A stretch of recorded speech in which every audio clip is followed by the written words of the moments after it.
Bethlehem நகரில் மாட்டு தொழுவமது பிறந்தார் பரமபிதா. சூசை கன்னி மரியின் மடியில் தவழ்ந்தார் இயேசு பிதா. 6 வயதினில் ஆரம்ப பள்ளியில் கல்வி பயின்றாரே. ஆகமங்கள் 56 ஐயம் தீர உணர்ந்தார்.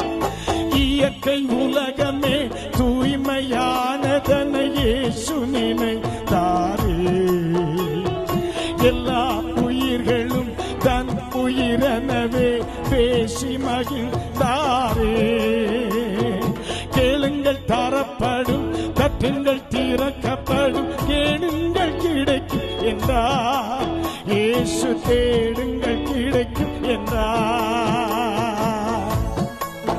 அருமை, நீங்களும் உற்சாகமா பாடலாம். எருசலேம் நகரில் பஸ்கா பண்டிகைக்கு பரமன் போனாரே. 12 வயது நிரம்பிய இயேசு கேள்விகள் கேட்டாரே.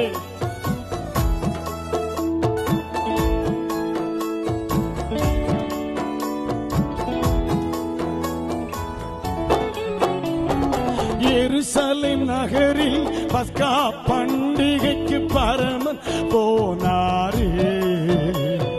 12 வயது நிரம்பிய இயேசு கேள்விகள் கேட்டாரே.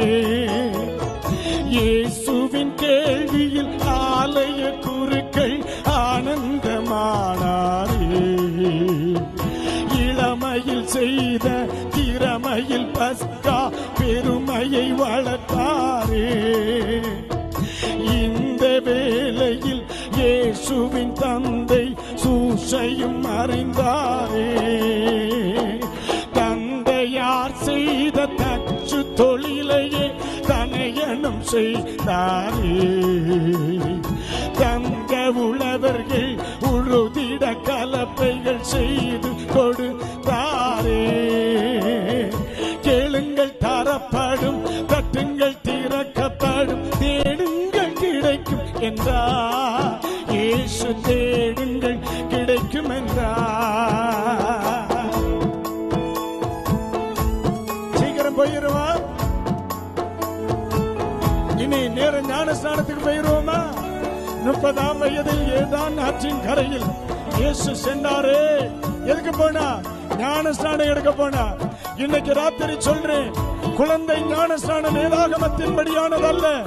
பிதா குமார பரிசுத்தாவிய நாமத்தில் ஞானஸ்நானம் எடுக்கணும்.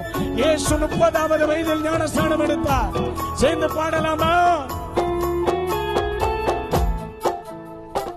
30ஆம் வயதில் யோர்தான் ஆற்றின் கரைதனில் சென்றாரே. யோவான் என்ற ஞானியின் அன்பார் நோன்புதலேற்றாரே. ஞானஸ்நானமும் பெற்றாரே. துன்பத்தை அகற்றி இன்பமாய் வாழ வழிபல சென்றாரே. நண்பனாம் யூதாஸ் தந்தியை மறந்து காட்டி கொடுத்தானே. 30 காசுக்காகவே காட்டி கொடுத்தானே. சனகரி பிறந்த நீதிமன்றத்தில் இயேசு நின்றாரே. தெய்வ நிந்தனை செய்பவர் என்ற பலியை சுமந்தாரே. சிகப்பு அங்கியால் இயேசுவை மூடி சவுக்கால் அடித்தாரே. இயேசுவை சிலுவையில் அறைந்தாரே. ராகத்தின் தலைவன் தேவகுமாரன் மெசியா வருவாரே. அது இன்றோ நாளையோ நடு இரவோ அதை யார் தான் அறிவாரோ? ராகத்தின் தலைவன் தேவகுமாரன் மெசியா வருவாரே. அது இன்றோ நாளையோ நடு இரவோ அதை யார் தான் அறிவாரோ?